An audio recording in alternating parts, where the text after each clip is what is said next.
الحمد لله رب العالمين والصلاة والسلام على سيدنا وحبيبنا محمد وعلى آله وأصحابه أجمعين. فضل العشر الأوائل من ذي الحجة. ذو الحج மாதத்துடைய முதல் 10 நாட்களில் சிறப்புகள். கண்ணியத்துக்குரியவர்களே, அல்லாஹ் ரப்புல் ஆலமீன் இந்த சமூகத்திற்கு செய்த மிகப்பெரிய அருள் என்னவென்றால், அல்லாஹ் ரப்புல் ஆலமீன் நன்மையான மாதங்களையும் நன்மையான நாட்களையும் நன்மைகளை அதிகப்படுத்தி தரக்கூடிய விஷயங்களையும் தீமைகளை அழிக்கக்கூடிய காரியங்களையும் அல்லாஹ் இந்த சமூகத்துடைய வாழ்நாளை அல்லாஹ் சுருக்கி இருந்தாலும் அந்த வாழ்நாளுக்குள் அல்லாஹ் அதிகப்படுத்தி தருகின்றான். ரமதான் முடிந்தால் அடுத்த நன்மைகள், அந்த மாதம் முடிந்தால் அடுத்த நன்மைகள் என்று அல்லாஹ் ரப்புல் ஆலமீன் ஒவ்வொரு மாதமும் சில நாட்களை அல்லாஹ் கணக்கிட்டு அந்த நாட்களில் அல்லாஹ் ரப்புல் ஆலமீன் அருள் செய்து மூமின்களுடைய ஈடேற்றத்திற்கு அல்லாஹ் ரப்புல் ஆலமீன் உதவி செய்கின்றான்.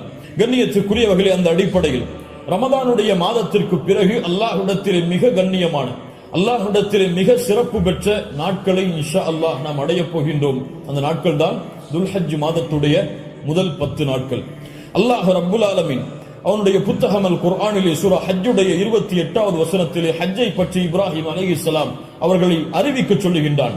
அப்போது அல்லாஹ் ரப்புல் ஆலமீன் ஹஜ்ஜுக்கு வருபவர்கள் செய்யக்கூடிய காரியத்தை பற்றி சொல்லும் பொழுது வயஸ்குருஸ்மல்லாஹி ஃபி அய்யாமின் மஅலூமாத், கணக்கிடப்பட்ட அந்த நாட்களில் அவர்கள் அல்லாஹ்வை புகழ்வார்கள்.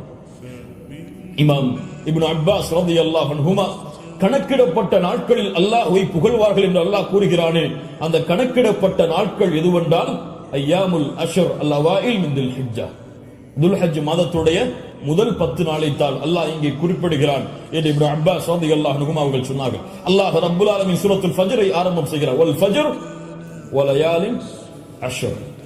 அந்த 10 நாட்கள் என்று அல்லாஹ் ரப்புல் ஆலமீன் சத்தியம் செய்கிறானே, அது என்னவென்று முஃபஸ்ஸிர்கள் எல்லோரும் விளக்கம் சொல்லும் பொழுது அந்த நாள் துல்ஹஜ் மாதத்துடைய முதல் 10 நாள் என்று பெரும்பான்மையான அறிஞர்கள் விளக்கம் சொல்கிறார்கள். இந்த துல்ஹஜ் மாதத்துடைய முதல் 10 நாளுடைய சிறப்பை புரிவதற்கு அல்லாஹ்வுடைய தூதருடைய இந்த ஒரு ஹதீஸை அறிந்தாலே போதும், எமக்கு அது போதுமானது.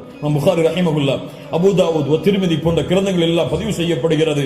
இப்னு அப்பாஸ் ரலியல்லாஹு அன்ஹு அவர்கள் கூறுவதாக, அல்லாஹ்வுடைய தூதர் ஸல்லல்லாஹு அலைஹி வஸல்லம் சொன்னார்கள், மா மின் அய்யாமின் அல் அமலு ஸாலிஹு ஃபீஹா அஹப்பு இலல்லாஹ் மின் ஹாதிஹில் அய்யாம், யானி அய்யாமுல் அஷ்ர். அல்லாஹு அக்பர். அல்லாஹ்விடத்திலே நல்ல அமல்கள் செய்வதற்கு மிக விருப்பமான நாட்கள் இந்த அய்யாமுல் அஷ்ர், துல்ஹஜ் மாதத்துடைய முதல் 10 நாட்களை போன்று வேறு எந்த நாளும் கிடையாது.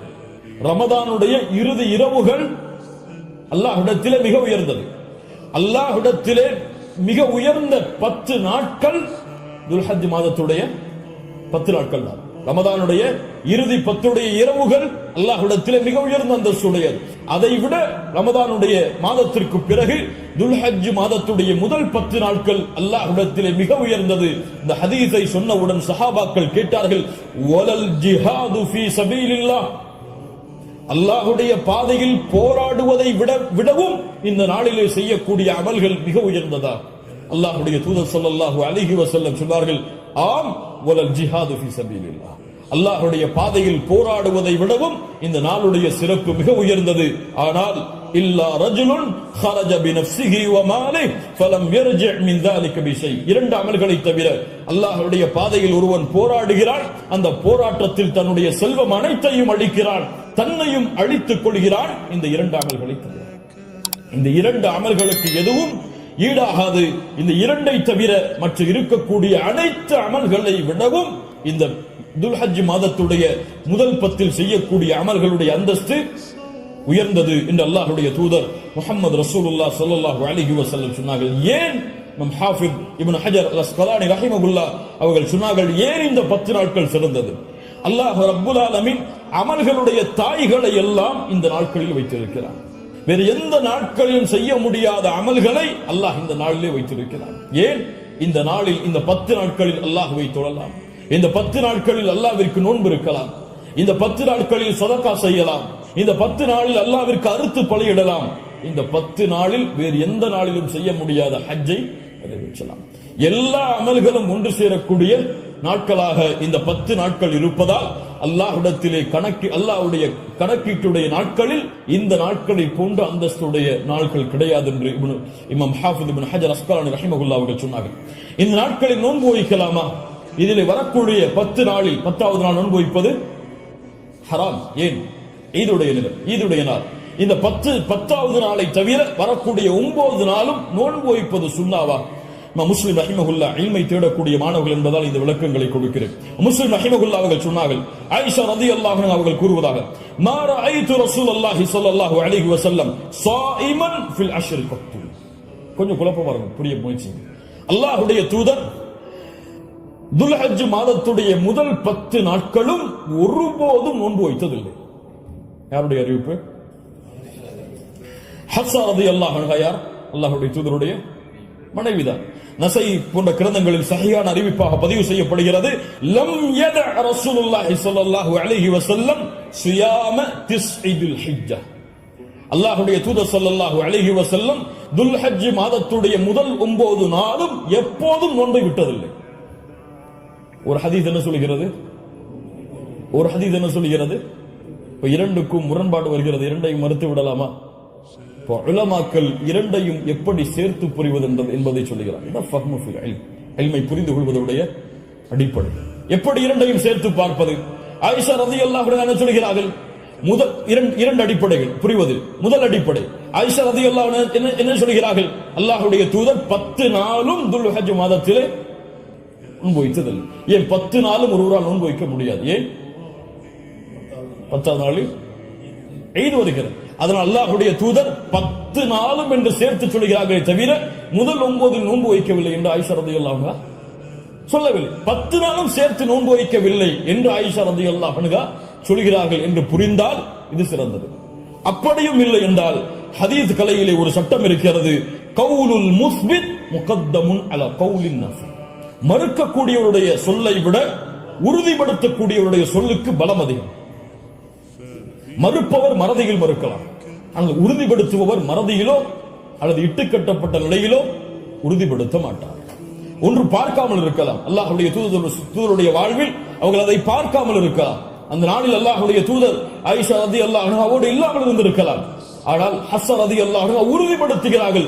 உறுதிப்படுத்துபவர் மறதியில் உறுதிப்படுத்த முடியாது, உறுதிப்படுத்துபவர் பார்க்காமல் உறுதிப்படுத்த முடியாது.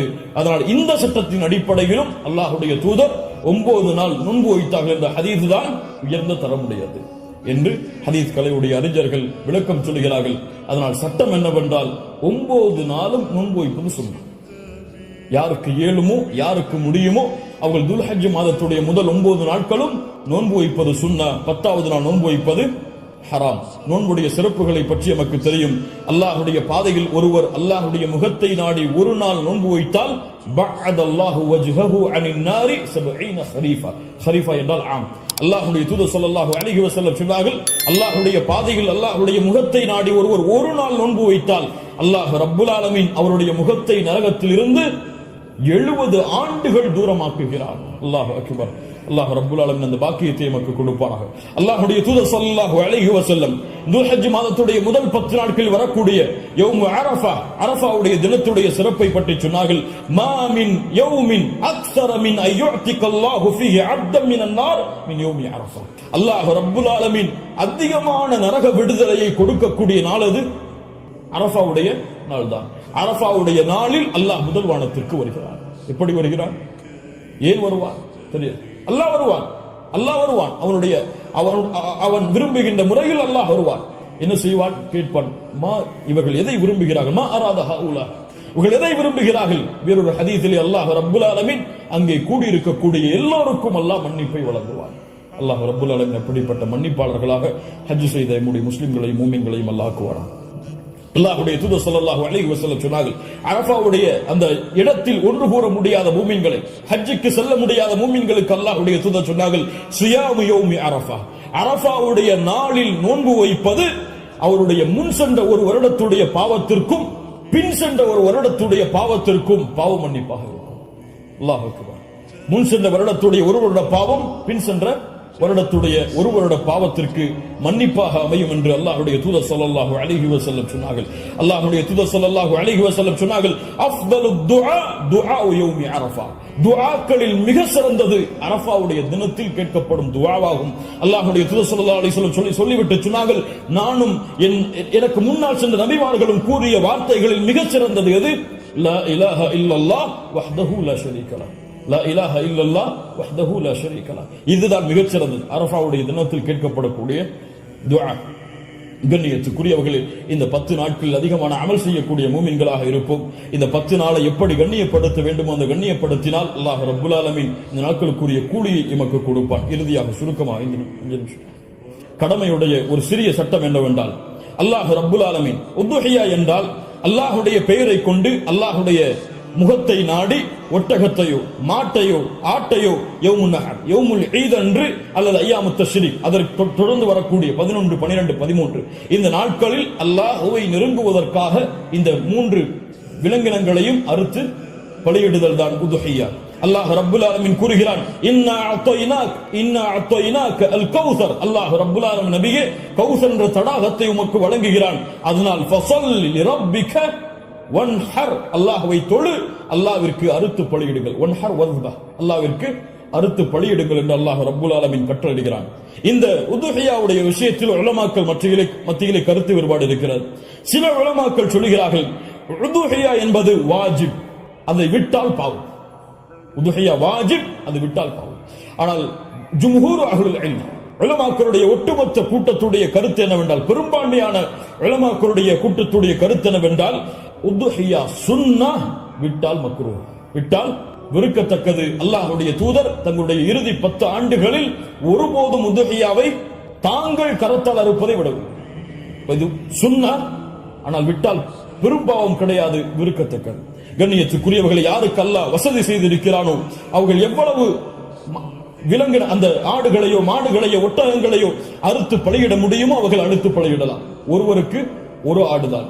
ஒரு மாட்டை ஒருவர் முழுவதாக அறுப்பதற்கு அவருக்கு செல்வம் இருந்தால், வசதி இருந்தால் அறுக்கலாம். அல்லது அந்த மாட்டை 7 பேர் பங்கு கொள்ளலாம். ஒட்டகமாக இருந்தால் அவர்களும் அதில் 7 பேர் பங்கு கொள்ளலாம். இப்படி ஒரு ஆட்டை ஒருவர், மாடை 7 பங்காக வைக்கலாம், ஒட்டகத்தை 7 பங்காக வைக்கலாம். அல்லது ஒட்டகம் முழுவதையும் ஒருவர் கொடுக்கலாம், மாடு முழுவதையும் ஒருவர் கொடுக்கலாம். 2 ஆடுகள் 3 ஆடுகள் என்று ஏழைகளுடைய கஷ்டங்களை நீக்க அல்லாஹ்வுடைய முகத்தை நாடுபவர்கள் எவ்வளவு அல்லாஹ் அவர்களுக்கு செல்வத்தை விசாலப்படுத்தி இருக்கிறாரோ அவ்வளவு அவர்களும் விசாலப்படுத்தலாம். அந்த விலங்கினங்களுடைய சட்டம் என்ன? ஆடாக இருந்தால் 1 வருடம் பூர்த்தியாக இருக்க வேண்டும், 2வது வருடத்தில் நுழைந்திருக்க வேண்டும். மாடாக இருந்தால் 2 வருடங்கள் பூர்த்தியாக இருக்க வேண்டும், 3வது வருடத்தில் அது நுழைந்திருக்க வேண்டும். ஒட்டகமாக இருந்தால் 5 வருடம் பூர்த்தியாக இருக்க வேண்டும், 6வது வருடத்தில் அது நுழைந்திருக்க வேண்டும். யாருக்கெல்லாம் ஒரு முழு குடும்பமாக ஒரே இடத்திலே ஒரே உணவை சாப்பிட்டு வசித்தால் அந்த முழு குடும்பத்திற்கும் ஒரு ஆடு போதுமானது, அல்லது முழு குடும்பத்திற்கும் ஒரு மாடு போதுமானது, அந்த முழு குடும்பத்திற்கும் ஒரு ஒட்டகம் போதுமானது. ஒரு குடும்பம் மொத்தமாக ஒரே இடத்திலே ஒரே உணவை சாப்பிட்டு இருந்தால், தனித்தனியாக வேறு வேறு உணவுகளை வைத்திருந்தால் அவர்கள் தனித்தனியாக உதுஹியாவை அவர்கள் கொடுக்க வேண்டும். கண்ணியத்துக்குரியவர்கள், இந்த முறையில் இந்த வணக்க வழிபாட்டை செய்வதற்கு அல்லாஹ் எமக்கு உதவி செய்வானாக. லை யனாலல்லாஹு லுஹூமுஹா வலா திமாஉஹா, இதனுடைய மாமிசங்களோ இரத்தங்களோ அல்லாஹ்வை சென்றடைவதல்ல, வலாக்கின் யனாலுஹு தக்வா மின்கும், உங்களுடைய உள்ளத்தில் இருக்கக்கூடிய தக்குவாதான் அல்லாஹ்விடத்தில் சென்றடைகிறது. கண்ணியத்துக்குரியவர்கள், நபி இப்ராஹிம் அலைஹிஸ்ஸலாம், இஸ்மாயில் அலைஹிஸ்ஸலாம் அவருடைய தியாகத்தை நினைவு கூறும் பொருட்டு இப்ராஹிம் அலைஹிஸ்ஸலாம் தன்னுடைய மகனை அல்லாஹ் அறுக்க கட்டளையிட்ட போது, நான் அறுக்க தயாராகிறேன் என்று இப்ராஹிம் அலைஹிஸ்ஸலாம் அல்லாஹ்விற்காக தன்னுடைய அல்லாஹ்வுடைய கட்டளையை ஏற்க துணிந்ததை போன்று, யா அல்லாஹ் நீ கூறினால் எதையும் செய்வதற்கு நான் தயார் என்ற தன்மையை வெளிப்படுத்துவதற்கு தான் இந்த யௌமுன் நஹர் யௌமுல் ஈதுடைய தினத்தில் ஆடுகளையோ மாடுகளையோ ஒட்டகங்களையோ அறுக்கக்கூடிய கட்டளை அல்லாஹ் கொடுத்திருக்கிறார். இது ஒரு சடங்காகவோ சம்பிரதாயமாகவோ இல்லாமல் அல்லாஹ்விற்காக செய்யப்படக்கூடிய வணக்க வழிபாடாக எண்ணி இன்று நியத்து வையுங்கள். அல்லாஹ் எனக்கு கொடுத்த செல்வத்தின் அடிப்படையில் இன்ஷா அல்லாஹ் இதை நான் விசாலப்படுத்துவேன். என்னால் எவ்வளவு முடியுமோ அவ்வளவு அல்லாஹ்வுடைய பாதையில் அறுத்து பலியிட்டு ஏழைகளுக்கும் நானும் அதிலிருந்து உண்பேன். கண்ணியத்துக்குரியவர்களை, சிறந்தது என்னவென்றால் நாம் வாழக்கூடிய இடங்களில் அறுத்து பலியிடுதல் தான் சிறந்தது. நாம் வாழாத ஊர்களில் அறுத்து பலியிடுதல் சிறந்தது கிடையாது, உலமாக்களுடைய குர்ஆன் சுன்னாவுடைய ஆதாரங்களின் அடிப்படையில். அதனால் நாம் அறுத்து முழுவதுமாக நாம எடுத்துக்கொள்ளலாம், அல்லது ஏழைகளுக்கு முழுவதுமாக கொடுக்கலாம், உறவினர்களுக்கு முழுவதுமாக கொடுக்கலாம். இதில் ஹதீஸ் அடிப்படையில் தெளிவான ஆதாரங்கள் எவ்வளவு பங்குகளை வைக்க வேண்டும் என்பதற்கு கிடையாது. ஆனால் 3 பங்காக வைத்து கொடுக்கப்பட வேண்டும் என்பது ஹதீஸ் கலையிலே ஹதீஸிலிருந்து இஜ்திஹாத் அதை ஆய்வு செய்து முடிவெடுத்த உலமாக்கள் இப்னு கய்யிம் போன்றவர்கள் 3 பங்காக அதை வைத்து பங்கிட வேண்டும் என்று விளக்கம் சொல்கிறார்கள். இன்ஷா அல்லாஹ் அதுவும் சிறந்ததுதான். ஒரு பங்கு எமக்கு, இன்னொரு பங்கு உறவினர்களுக்கு, இன்னொரு பங்கு ஏழைகளுக்கும் கொடுத்து உதவலாம். அல்லது பங்குகள் முழுவதுமாக ஏழைகளுக்கும் கொடுக்கலாம். அதிலிருந்து நாமும் முழுவதுமாக சாப்பிடலாம். இதில் எந்த தவறும் கிடையாது. அல்லாஹ் ரப்புல் ஆலமீன் இன்னும் விளக்கங்கள் உங்களுக்கு தேவை இருந்தால் உலமாக்களை அணுகி அதை கேட்டுக்கொள்ளுங்கள். அல்லாஹ் ரப்புல் ஆலமீன் இந்த இறுதி 10 நாட்களை கண்ணியப்படுத்தக்கூடிய இந்த இறுதி 10 நாட்களில் அதிகமான அமல்களை செய்து அல்லாஹ்வுடைய பொருத்தத்தை பெறக்கூடிய நன்மக்களாக அல்லாஹ் ரப்புல் ஆலமீன் என்னையும் உங்களையும் ஆக்கி அருள் புரிவானாக. அஸ்ஸலாமு அலைக்கும் வரஹ்மத்துல்லாஹி வபரகாத்துஹு.